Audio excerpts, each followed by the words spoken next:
once in a century trend, and we are literally seeing that panning out every day. Every day there is news about OEs tying up with suppliers, the government bringing in new regulations to spur the growth. So it's a very, very dynamic environment. Having said that, there are two very important challenges in India for the adoption. One of them is the upfront cost of the vehicle, which plays into the price versus performance curve. And the government is trying to solve for that by offering subsidies, at least in the near term. And the second big challenge is around the charging infrastructure, which is probably a little more complicated to solve, but government is trying to do its bit, and private guys are also looking at it as an opportunity. So new, albeit small guys have come into the fray, and they are trying to solve this problem proactively.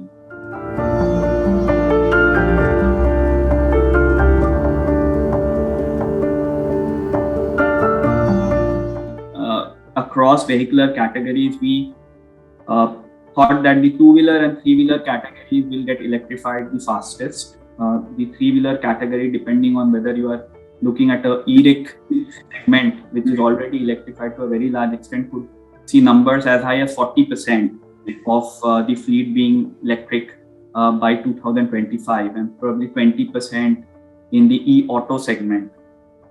In the two-wheeler segment, we thought that 10% would be a good number to achieve by 2025.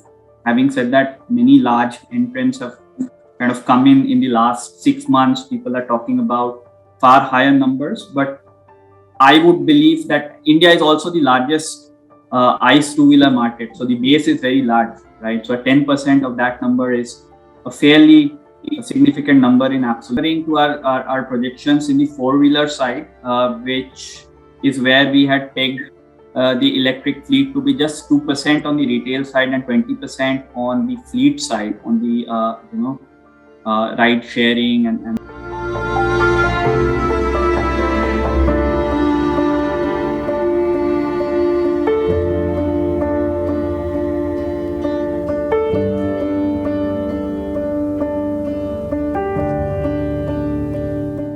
So I think investors, whether public or private, are looking at auto components as a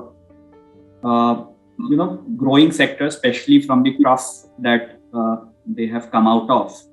However, most of the guys are looking at three factors and probably wanting to pick at least two out of these three parameters in anything that they invest in. I think the first one is differentiation, right? And it could manifest itself in various ways, whether it is a technological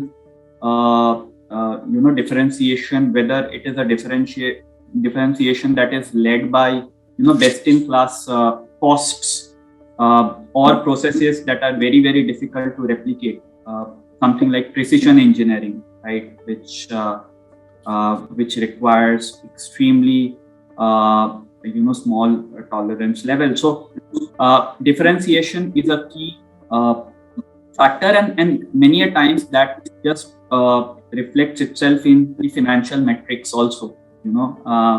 If a platform is truly differentiated, it won't be operating at a single digit EBITDA margin. So that's one part. I think the second part is the resilience and defensibility of the business against some of the mega trends, and that is where again electrification comes in, and also some of the mega trends. Nitesh, you mentioned about electronification, right? Increasing use of software, increasing use of electronic parts per vehicle.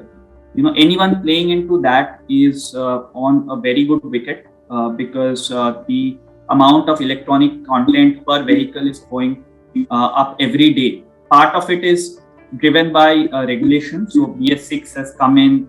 Mandatorily, you need to bring in EFI, ABS. All of that is going up. But there are also things that the OEs are giving for customer comfort. Some controllers, some electronic components that add to the user comfort. It's becoming an important thing. So anything to do with that is good. Things which are completely devoid of any EV risk, interiors, parts which go into the non-powertrain components are relatively more defensible. I think so. Defensibility is the second factor, and I think the third factor that investors look at is scale, and that's become more pertinent because of the environment that we have come out of, which is where many of the smaller guys faced a lot of difficulty in battling the cyclicality of the industry itself.